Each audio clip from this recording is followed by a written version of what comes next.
Today we are learning how to add and subtract fractions. We are continuing our unit on fractions. Your essential question is, how do I add and subtract fractions? Your learning intention, I'm learning to add and subtract fractions with like denominators. So the first step we will do is when they have the same denominator. Then we learn how to deal with the problems where the fractions do not have the same denominator. So you've got 3 fractions to simplify. Pause the video and see if you can do that.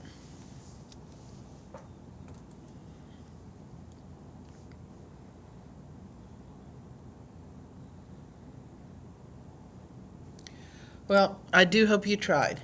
So if we're looking at the first one, we've got a 15 and we've got 30. First question you ask yourself, is 30 divisible by 15? Yes, it is. So I'll be able to divide the top and the bottom by 15.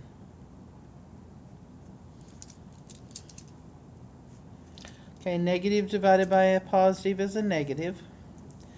15 divided by 15 is 1. 30 divided by 15 is 2. When I looked at the fraction, the first thing I thought, well, 15 is half of 30, so it's going to be 1/2. If you see that, great. If not, let's start looking for those patterns. For the next one, I've got a 33 and I've got a 77. What number will divide evenly into 33 and evenly into 77? The factors of 33 are 1 and 33, 3 and 11. Is 11 a factor of 77? Yes. So I can divide top and bottom by 11.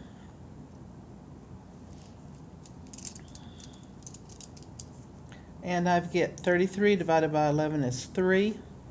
77 divided by 11 is 7, and it becomes 3/7.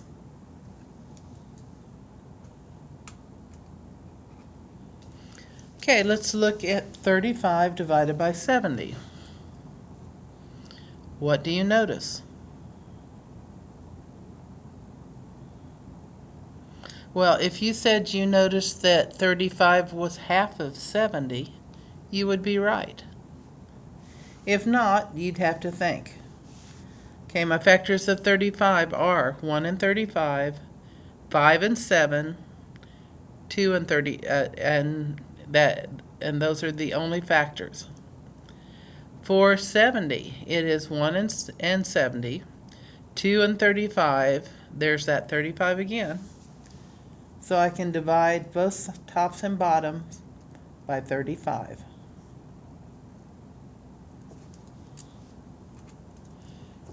This becomes 1/2.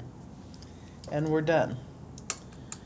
Okay, simplifying is the first step to adding and subtracting fractions, because to be able to add or subtract fractions, the fractions must have the same what? Denominator.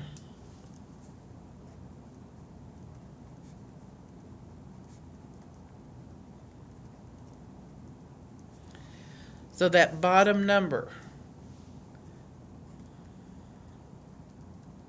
the denominator, has got to be the same for us to be able to combine them. So, on the first one, 3/4 plus 9/4.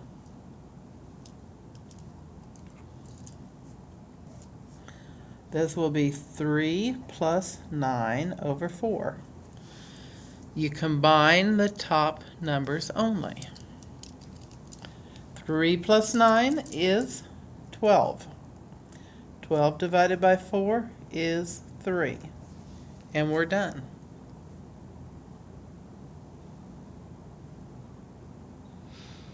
Can you do the next one on your own? Pause the video and see if you can do the next one on your own.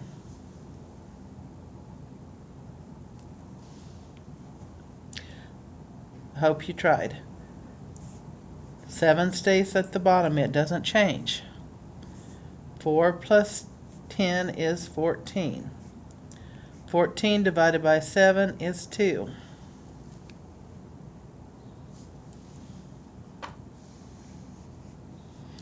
Okay, pause the video and see if you can do the next one on your own.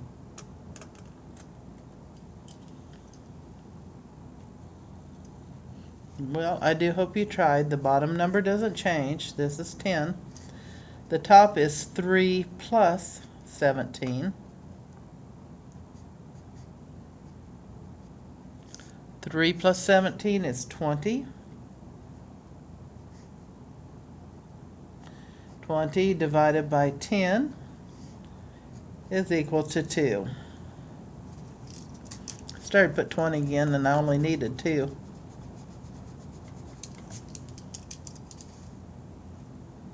So if you can, once you combine, you do have to simplify. Okay, if you haven't done any so far, please, please, please pause the video and do the next one on your own.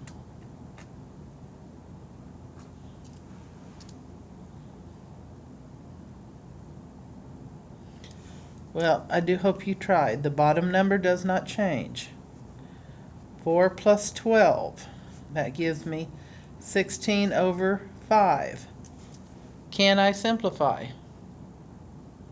No. 5 is not a factor of 16, so I can't make it any smaller. Am I going to turn it into a compound number? No.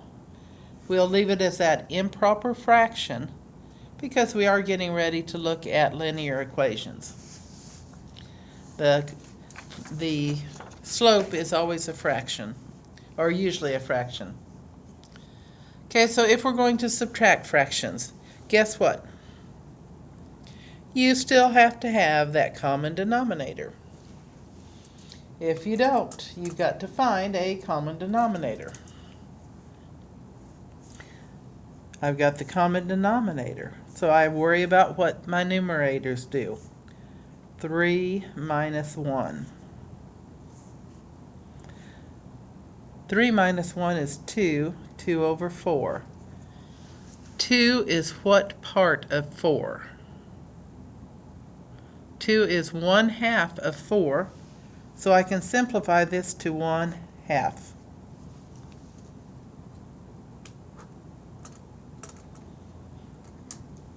For the next one, the 9 does not change. I have to worry about what to do with my numerators. 7 minus 2. 7 minus 2 is 5, 5 over 9. Can I simplify? No. 5 is a prime number. 5 does not divide evenly into 9, so that is my answer. Okay, pause the video and see if you can do the next one on your own. Can you do it?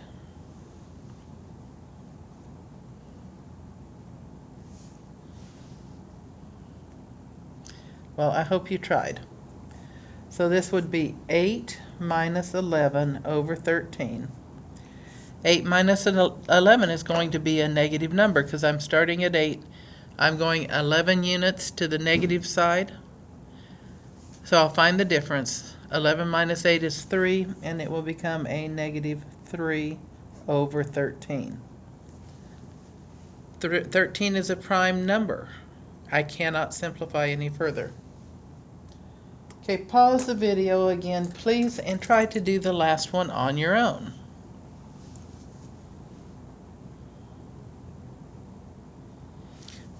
Well, I do hope you tried. So this is going to be 10 minus 61.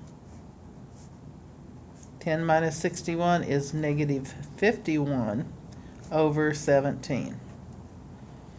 Okay, so as I'm looking at this, I'm thinking, man, I don't know if 17 goes into 51 or not. What are some of the hints I can give myself? Well, if I'm looking at 7. I know that 21 is divisible by 7. So with this being a 1 there is a chance that I would be able to divide 17 into 51. If it would have been a 4, I would think, well, maybe because 7 goes into 14, and that could be part of a 14. So it could have been a 7, it could have been a 1 for 21, it could have been a 4 for 14.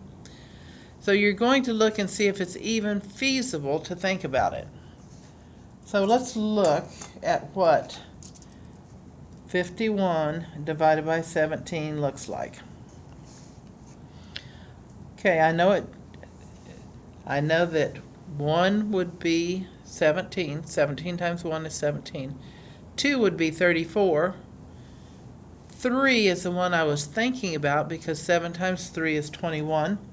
So let's try it. 3 times 7 is 21. I carry my 2.